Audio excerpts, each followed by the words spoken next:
Hello students. तो chemistry का first chapter में आप लोगों ने देखा था कि हम लोग फर्स्ट चैप्टर क्या था हमारा, केमिकल रिएक्शन एंड इक्वेशन।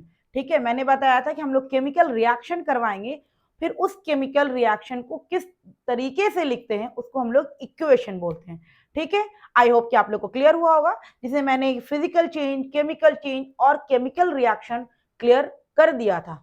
आज हम लोग केमिकल रिएक्शन की कुछ कैरेक्टरिस्टिक देखेंगे। ठीक है, केमिकल रिएक्शन हुआ कि नहीं हुआ, हुआ तो कैसे पता चलेगा हम लोग को। मान लिया कि हम लोग कोई भी केमिकल रिएक्शन करवा रहे हैं, उसमें केमिकल रिएक्शन हुआ कि नहीं हुआ ये भी तो जानना है।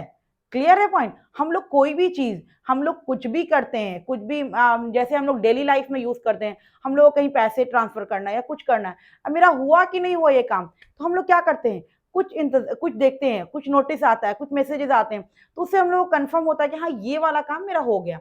इस तरीके से आप रिएक्शन करवा रहे हो, तो रिएक्शन हुआ कि नहीं हुआ, इसको देखने के लिए हम लोग को 5 पॉइंट देखना पड़ता है। ठीक है, सबसे पहला उसका स्टेट चेंज हुआ कि नहीं। स्टेट चेंज कहने का मतलब हुआ कि सॉलिड से लिक्विड में गया है या लिक्विड से गैस में गया है, लिक्विड से गैस में आया है या सॉलिड से गैस में गया है, तो इस तरह का चेंज हुआ है तो केमिकल रिएक्शन हुआ है।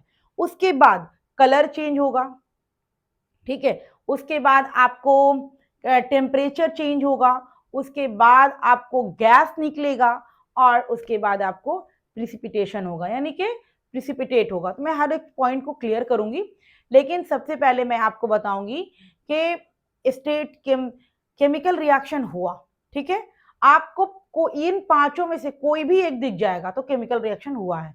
यह देखो, change in state, change in color, change in temperature, evolution of gas, formation of precipitation। Precipitation क्या होता है ना बच्चों, कि जब रिएक्शन हुआ ना तो वो क्या हुआ, नीचे में आकर के एक मडी टाइप का स्टो जम जाता है, वो आगे रिएक्ट नहीं कर पाता है, तो जो मडी टाइप का जम जाता है ना उसको हम लोग प्रिसिपिटेशन बोलते हैं। ठीक है, वो मैं क्लियर करूंगी जब मैं आपको एग्जाम्पल दूंगी एक दो, तो वहां पर मैं क्लियर कर दूंगी, लेकिन यहाँ पर अभी मैं आपको बता रही हूँ कि कोई भी केमिकल रिएक्शन हम करवाएं, केमिकल रिएक्शन हुआ कि नहीं हुआ, इस चीज को कंफर्म करने के लिए हमको इन पांच में से अगर कोई एक भी दिखता है, इन पांच में से change in state, change in colour, change in temperature, evolution of gas और फॉर्मेशन ऑफ पीपीटी, प्रिसिपिटेशन को शॉर्ट फॉर्म में हम लोग पीपीटी लिखते हैं। ठीक है, इन पांचों में से कोई एक भी आपको दिखता है तो आप कहोगे हाँ केमिकल रिएक्शन हमारा हुआ है, और इन पांचों में से कोई एक भी नहीं दिखा तो मतलब केमिकल रिएक्शन इसमें नहीं हुआ है। तो जैसे मैं एग्जांपल लेती हूं, सबसे पहला चेंज इन स्टेट का। ठीक है, चेंज इन स्टेट का मैं एग्जांपल लेके चलती हूं। चेंज इन स्टेट हम सबका एग्जाम्पल लेंगे और सबको हम लोग क्लियर करेंगे। ये क्या है, ये चैप्टर जो है आपका शुरुआत है केमिकल रिएक्शन का, कैसे केमिकल रिएक्शन होता है। पहले हम लोगों ने देखा केमिकल रिएक्शन कहते किसको है, उसके बाद केमिकल रिएक्शन हुआ तो उनमें हमको कैसे पता चलेगा कि इसमें केमिकल रिएक्शन हुआ। तो 5 पॉइंट है, change in colour, change in state, change in temperature, evolution of gas and formation of PPT. इन पांचों में से कोई एक भी आपको अगर दिख गया तो केमिकल रिएक्शन हुआ। जैसे मैं एक एग्जांपल लेती हूं इसका, चेंज इन स्टेट का एक मैं एग्जांपल ले लेती हूं। ठीक है, चेंज इन स्टेट का मैं एक एग्जांपल लेकर के आपको क्लियर करती हूं।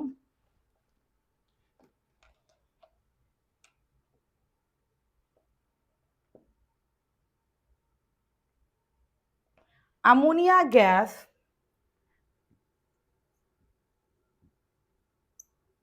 अमोनिया गैस, ठीक है, ammonia gas react with hydrogen chloride, react with hydrogen chloride, hydrogen chloride, ammonia gas react with hydrogen chloride to produce to produce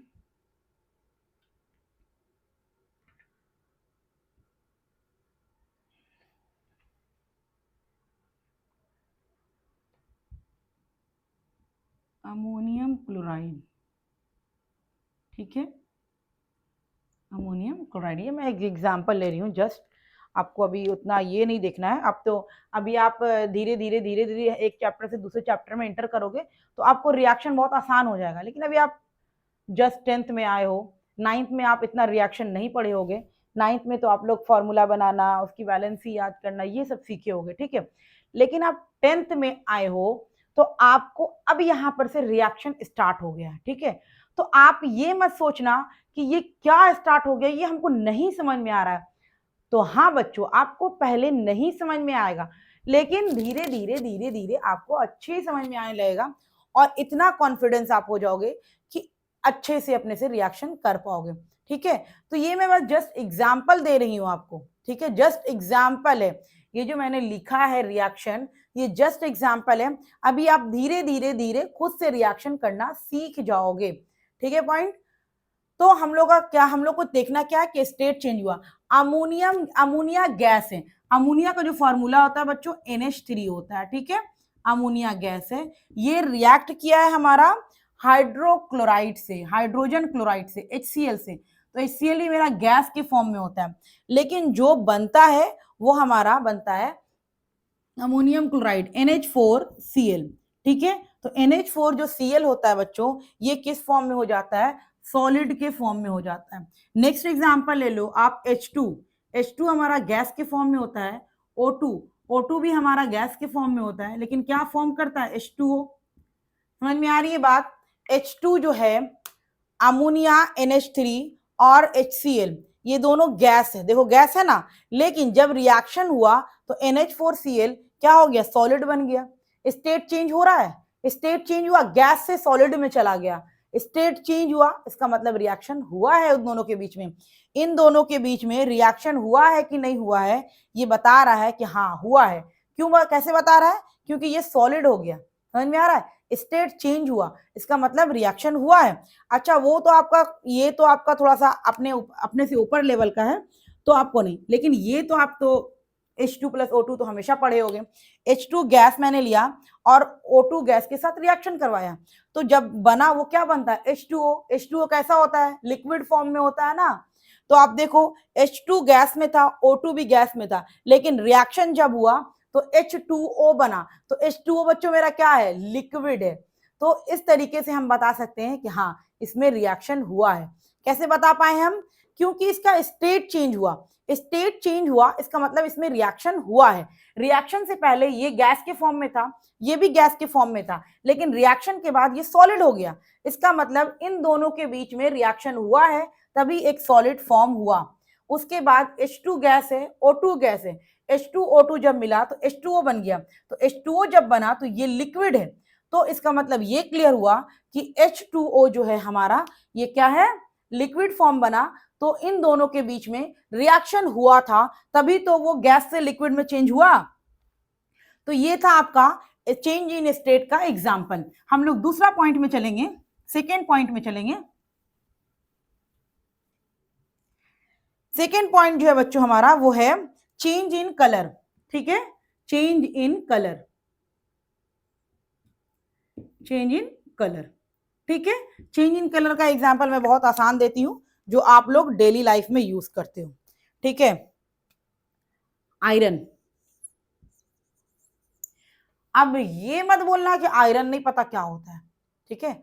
I hope कि आपको पता होगा कि आयरन क्या होता है, ठीक है, लोहा। समझ में आ रहा है, लोहा। तो जब वो न्यू न्यू आता है तो उसका कलर कैसा होता है, जब वो न्यू न्यू आता है, सबके यहाँ आता है, हर आप, अगर आपके यहाँ नहीं आता तो आप अपने आसपास देखते होगे लोहे को, तो उसका कलर कैसा होता है बच्चों, आप देखे होगे जो इसका कलर होता है ग्रेइश ब्लैक में होता है, ठीक है, ग्रेइश ब्लैक में होता है। जब नया नया आता है ना आयरन, तो बड़ा अच्छा लगता है, देखिए बड़ा खूबसूरत दिखता है, एकदम ग्रेइश ब्लैक टाइप का, एकदम चमचमाता हुआ दिखता है। दिखता होगा ना आप लोग को भी, आप लोग भी देखते होगे कि जब आयरन रहता है, जब आयरन न्यू न्यू आता है, यानी कि जो लोहा है वो जब नया नया आता है घर पे, तो बड़ा अच्छा लगता है देख करके, एकदम ग्रेइश ब्लैक कलर का दिखता है, एकदम चमचम करता है ना, लाइटनिंग होती है, चमचमाता है। लेकिन कुछ दिन आप उसको छोड़ दो ओपन एयर में, तो क्या हो जाएगा, वो देखोगे उसका कलर क्या हो जाता है, ब्लैक हो जाता है। कैसा हो जाता है, ब्लैक हो जाता है, फिर नहीं अच्छा लगता है देखने में, फिर लगता है आप लोग को अच्छा देखने में? क्या जब आयरन नया नया जो रहता है उसका कलर क्या रहता है? Greyish black. बड़ा अच्छा लगता है देख करके, बड़ा चमचम करता है, वाह कितना अच्छा लग रहा है, कितना खूबसूरत है। लेकिन आप कुछ दिन उसको एयर में छोड़ दो, एयर में छोड़ दो, ओपन एयर में छोड़ दो, तो उस खत्म हो गया। उसके बाद वो देख के लगता है फेंको उठा करके। समझ में आ रही है बात? तो वो ब्लैक कलर का क्यों कलर चेंज हो गया? इसका मतलब उसमें रिएक्शन हो गया है। समझ में आ रही बात? क्या हुआ? इसका मतलब ये हुआ कि उस आयरन में रिएक्शन हो गया है। किसके साथ रिएक्शन हुआ? इन्वायरमेंट में एयर पार्टिकल प्रेजेंट है, वाटर पार्टिकल प्रेजेंट है, जो उस आयरन के साथ रिएक्ट कर करके वो कुछ और प्रोडक्ट को बना दिए, जिसका कलर क्या दिखता है हम लोग को? ब्लैक टाइप का दिखता है। समझ में आ गया? तो ये हुआ हमारा दूसरा एग्जाम्पल, जो चेंज इन कलर का। ठीक है, चेंज इन कलर का आप आई होप कि आप लोग क्लियर हुआ होगा। यानी कि आपको दिया गया ये रिएक्शन, ठीक है, कोई भी रिएक्शन दिया गया, अभी आप बहुत सारा रिएक्शन करोगे, मैं आपको दिखाऊंगी कि बहुत सारा रिएक्शन है, किसी का कलर चेंज होता है। तो आपको कोई रिएक्शन दिया गया है कि ये इसमें ऐड किए हैं, और मान लिया कि हम कोई भी केमिकल सब्सटेंस लिए, उसको ऐड किए, ऐड करके एक नया सब्सटेंस बना। अब आपसे जो पूछ रहे हैं कि जो नया सब्सटेंस बना इसमें क्या रिएक्शन हुआ, तो आप क्या देखोगे? अब देखो, मैंने तो पढ़ा है कि स्टेट चेंज होता है, अभी तो ये लिक्विड फॉर्म में था, अभी भी ये लिक्विड फॉर्म में है, तो भाई नहीं हुआ है। एक पॉइंट तो मेरा क्लियर हुआ, एक पॉइंट से तो ये मतलब कि चेंज इन स्टेट वाले टर्म से तो इसमें रिएक्शन नहीं हुआ है। अब हम लोग सेकेंड वाला पढ़े हैं, चेंज इन कलर। तो अभी मेरा ऑरेंज कलर का था, ये पिंक कलर का हो गया। ओ अच्छा, इसमें रिएक्शन हुआ है। तो इस तरीके से आप चेक करोगे कि केमिकल रिएक्शन हुआ है कि नहीं हुआ है। तो केमिकल रिएक्शन चेक करने के लिए आपको सबसे पहले जानना होगा चेंज इन स्टेट। ठीक है, आपको अभी लिक्विड दिया गया था, कोई केमिकल आपको लिक्विड दिया गया था, उसमें आप एक और केमिकल ऐड किए, तो आप देख रहे हो क्या सॉलिड बन गया, तो आप क्या बोलेंगे? हाँ रिएक्शन हुआ है भाई, इसमें रिएक्शन हुआ है, क्योंकि अभी तो मैंने रिएक्शन से पहले इसको लिक्विड फॉर्म में लिया हुआ था, लेकिन जैसे ही रिएक्शन करवाया ये तो सॉलिड में चेंज हो गया। तो इसका मतलब कि इस दोनों के बीच में रिएक्शन हुआ था, तब तो है ना ये सॉलिड फॉर्म कर गया। क्लियर है पॉइंट? उसके बाद आप कलर में क्लियर करोगे, कोई आपको मान लीजिए पिंक कलर का दिया, उसमें आपको कुछ ऐड करना रहा, ऐड किए, उसका कलर ग्रीन हो गया। ए वाह, अभी तो पिंक था, ये ग्रीन हो गया। क्यों हुआ भाई? क्योंकि इसमें रिएक्शन हुआ। ठीक है, रिएक्शन जब भी होगा तो कलर चेंज हो जाएगा, या तो स्टेट चेंज होता हुआ दिखेगा या तो कलर चेंज होता हुआ दिखेगा। अब हम लोग नंबर थर्ड पॉइंट में जाएंगे, change in temperature. Number third हमारा क्या था बच्चों? Change in temperature. थर्ड था हमारा change in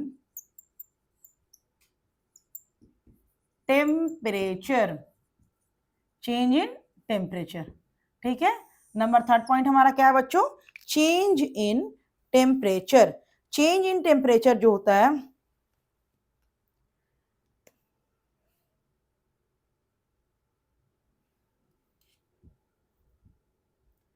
quicklime, quicklime react with water, react with water, slag lime is formed, slag lime is formed। ठीक है, क्विकलाइम किसको बोलते हैं बच्चों? क्विकलाइम हम लोग बोलते हैं कैल्शियम ऑक्साइड को, यानी कि CaO जो है बच्चों मेरा, ये क्विकलाइम है, याद रखिएगा। ठीक है, क्विकलाइम और स्लैग लाइम से आपको मुलाकात होगी हर दूसरे टॉपिक पे। ठीक है, तो आपको क्विकलाइम का फॉर्मूला याद रखना पड़ेगा कि कैल्शियम ऑक्साइड को हम लोग क्विकलाइम बोलते हैं। क्लियर है? कैल्शियम ऑक्साइड को हम लोग क्या बोलते हैं? क्विकलाइम बोलते हैं। तो ये याद रखना पड़ेगा, याद रखना पड़ेगा ना, रखना पड़ेगा ना। हाँ, बिना याद किए काम नहीं होगा, क्योंकि क्विकलाइम और स्लैग लाइम जब मैं भी पढ़ती थी मैं बड़ा कंफ्यूज हो जाती थी। क्विकलाइम और स्लैग लाइम में हमेशा कंफ्यूज हो जाते थे। कभी कभी क्विकलाइम का नाम आता था, क्या था क्विकलाइम, क्विकलाइम में स्लैग लाइम लिखा जाता था और स्लैग लाइम में क्विकलाइम सिखाया जाता। क्यों? क्योंकि मैं भी आप लोग की तरह थी, ध्यान नहीं देती थी पढ़ने में। समझ में आ रही है बात? तो आप लोग को ध्यान देना है, इसीलिए मैं इस पॉइंट पे नोट कर रही हूं कि कैल्शियम ऑक्साइड को क्विकलाइम बोलते हैं। इसको हम लोग जैसे ही वाटर में डालें H2O में, तो ये बनता है कैल्शियम हाइड्रोक्साइड। क्या बनता है? कैल्शियम हाइड्रोक्साइड, और प्लस हीट निकलता है। ठीक है, कैल्शियम हाइड्रोक्साइड को बच्चों हम लोग सिलेक्ट लाइम बोलते हैं, याद रखिएगा, क्विक लाइम और सिलेक्ट लाइम। ठीक है, जैसे जैसे मैंने एग्जांपल दे रही हूं कि आपने कैल्शियम ऑक्साइड चूना, उसको आप क्या करो, वाटर में डालोगे, तो जैसे ही आप वाटर में डालोगे तो जिस बीकर में डालोगे देखो उस बीकर जो होगा बिल्कुल भी गर्म हो जाएगा। जब बिल्कुल बीकर जो है बिल्कुल भी गर्म हो गया, इसका मतलब ये हुआ कि उसमें रिएक्शन हुआ है। समझ में आ रही है बात? कोई भी रिएक्शन आप करवाए, आपको स्कूल में ही कोई रिएक्शन करने को दिया गया या आप खुद भी कोई रिएक्शन कर रहे हो, दो सब्सटेंस को, दो केमिकल को मिलाए, अब दो केमिकल को जैसे ही आप मिला रहे हो उसके बाद आप क्या ऑब्जर्व कर रहे हो कि वो बीकर बिल्कुल गर्म हो गया है। आपने एक बीकर, आपको एक बीकर में एक केमिकल था, दूसरे बीकर में दूसरा केमिकल था, आपने दोनों को मिला दिया। ठीक है, दोनों को मिलाने के बाद जब आप बीकर टच कर रहे हो तो बहुत गर्म फील हो रहा है, मतलब गर्म हो गया है, इसका मतलब कि रिएक्शन हुआ है। क्लियर है पॉइंट? तो ये था हमारा चेंज इन टेम्परेचर का एग्जाम्पल। उसके बाद हम लोग आते हैं एवोल्यूशन ऑफ गैस, यानी कि अगर चेंज इन टेम्परेचर नहीं दिखा तो भाई हम लोग एवोल्यूशन ऑफ गैस देख लेंगे कि एवोल्यूशन ऑफ गैस हुआ कि नहीं हुआ।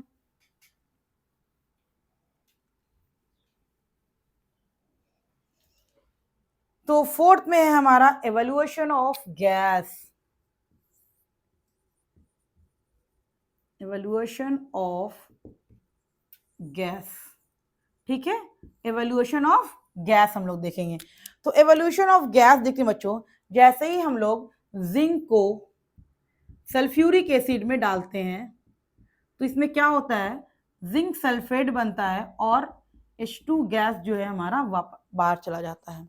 ठीक है, इसी तरह से आप जिंक को ले लोगे हाइड्रोक्लोरिक एसिड के साथ, तो हमारा क्या बनता है, ZnCl2 प्लस H2 गैस। ठीक है, तो जहां पर भी आपको गैस निकलता हुआ दिखेगा तो वहां पर भी रिएक्शन हुआ है, ये आप बोल सकते हो। ठीक है ना? तो यहाँ उसके बाद हम लोग का लास्ट पॉइंट था formation of PPT, formation of precipitation, यानी कि रिएक्शन हो रहा है कि नहीं हो रहा है, इसका 5 पॉइंट है। 5 पॉइंट में हम लोग का लास्ट पॉइंट जो है वो फॉर्मेशन ऑफ प्रिसिपिटेशन।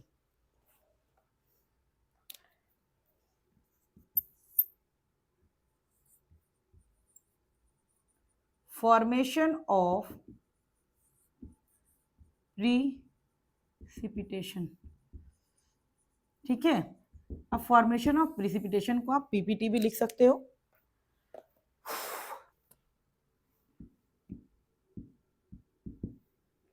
ठीक है, तो इसमें क्या होता है, देखो जैसे हम लोग बेरियम क्लोराइड लिए, इसमें हम लोग बेरियम क्लोराइड जो होता है बच्चों ये एक्वस फॉर्म में लिए हैं।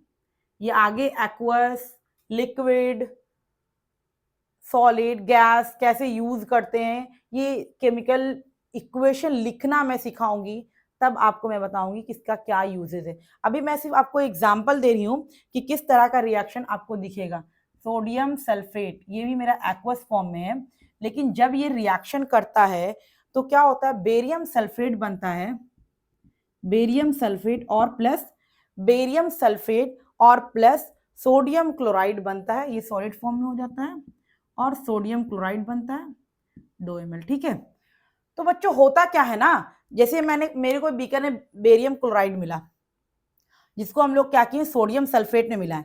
बेरियम क्लोराइड को सोडियम सल्फेट में जैसे ही मिलाते हैं तो क्या होता है ना कि आप देखोगे कि बेरियम सल्फेट बनता है। अब बेरियम सल्फेट क्या होता है, वो नीचे में जा करके एक मडी टाइप का बन जाएगा, और जहां जहां पर भी इस तरह का रिएक्शन होता है उसको हम लोग प्रिसिपिटेशन रिएक्शन कहते हैं।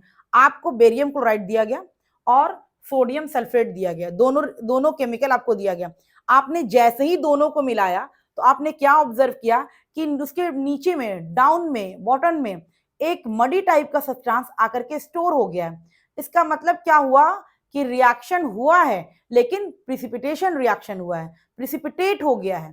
ठीक है, आगे जाकर के पढ़ोगे कि ये रिएक्शन जो होता है ये इसके आगे अब इसकी टेंडेंसी नहीं है रिएक्शन करने की, प्रिसिपिटेशन रिएक्शन जो होता है, अब यहाँ पर प्रिसिपिटेट हो गया बेरियम सल्फेट, अब बेरियम सल्फेट की टेंडेंसी नहीं है कि वो किसी के साथ रिएक्शन में पार्टिसिपेट करे, लेकिन ये आपको अभी नहीं जानना है, ठीक है। मैं बस एक हल्का सा नॉलेज दे रही हूँ आपको यहाँ पर कि ऐसा होता है, लेकिन आप आगे जाओगे धीरे धीरे 11th में 12th में तो पढ़ोगे, लेकिन अभी आपको नहीं पढ़ना है, आपको सिर्फ जानना है कि मतलब कि केमिकल रिएक्शन हुआ, ठीक है, केमिकल रिएक्शन हुआ। अब हम लोग कैसे चेक करें कि हुआ है, तो हम लोग 5 पॉइंट देखेंगे बच्चों, स्टेट देखेंगे, कलर देखेंगे, एवोल्यूशन ऑफ गैस देखेंगे, चेंज इन टेम्परेचर देखेंगे एंड फॉर्मेशन ऑफ पीपीटी देखेंगे, ठीक है। इन 5 में से अगर कोई एक चीज भी आपको दिख गया, आपको स्कूल में प्रैक्टिकल कराया जाएगा या प्रैक्टिकल में एग्जाम्स के प्रैक्टिकल चल रहे हैं आपको, अगर प्रैक्टिकल में आपको दिया गया 2 केमिकल दिया गया और बोला गया बताइए इन दोनों के बीच में रिएक्शन हुआ कि नहीं हुआ,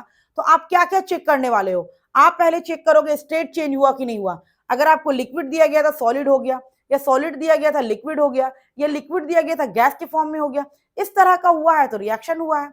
और नेक्स्ट पॉइंट है चेंज इन कलर, अभी आपको व्हाइट कलर का था, रिएक्शन के बाद ग्रीन कलर का बन गया, अभी आपको पिंक कलर का था, रिएक्शन के बाद ऑरेंज कलर का बन गया, तो कलर क्या हो गया, चेंज हो गया, तो हाँ बोलेंगे हाँ इसमें रिएक्शन हुआ है। थर्ड पॉइंट था हमारा, क्या था थर्ड पॉइंट, हमारा थर्ड पॉइंट था एवोल्यूशन ऑफ गैस, ठीक है, या थर्ड पॉइंट हमारा ये तो नहीं था, थर्ड पॉइंट हमारा था बच्चों चेंज इन टेम्परेचर, ठीक है। आपको 2 केमिकल दिया गया, ठीक है, आपने 2 केमिकल लिया, दोनों को रिएक्ट करवाया, रिएक्ट करवाने के बाद क्या देख रहे हैं आप, आपको क्या ऑब्जर्व हो रहा है कि जो मैंने बीकर लिया तो बिल्कुल गर्म हो जा रहा है, मतलब उसका टेम्परेचर बढ़ा जा रहा है, तो आप क्या बोलोगे, हाँ रिएक्शन इन दोनों में हुआ है तभी तो टेम्परेचर बढ़ा।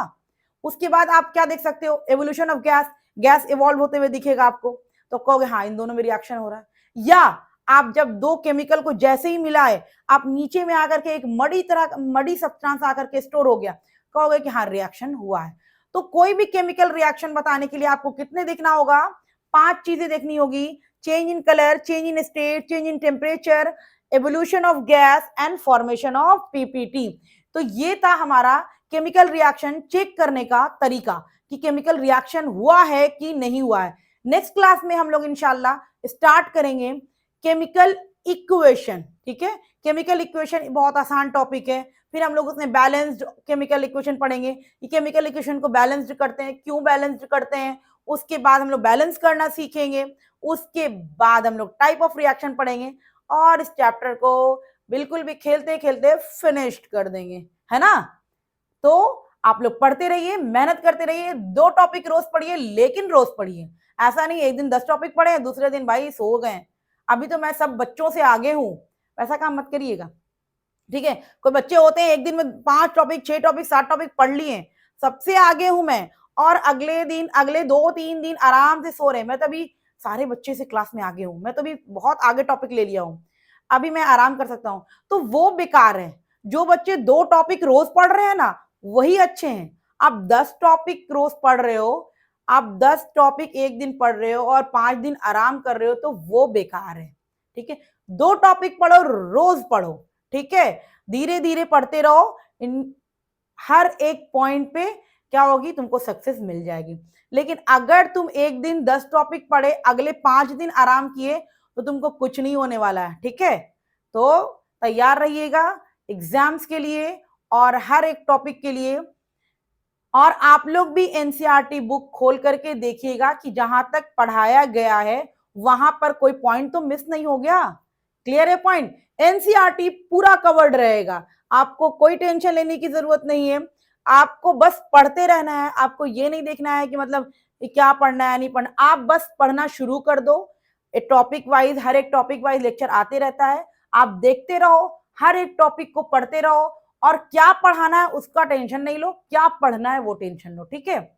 बाकी आप हर एक वीडियो को मेरा देखते रहो, और मैं हर एक पॉइंट में 2 टॉपिक, हर एक लेक्चर में 2 टॉपिक 3 टॉपिक क्लियर करती हूँ, क्लियर है। उस पे आपको क्लियर नहीं हो रहा है आप कमेंट ड्रॉप करो, मैं आपको दोबारा समझाऊंगी, क्लियर है पॉइंट।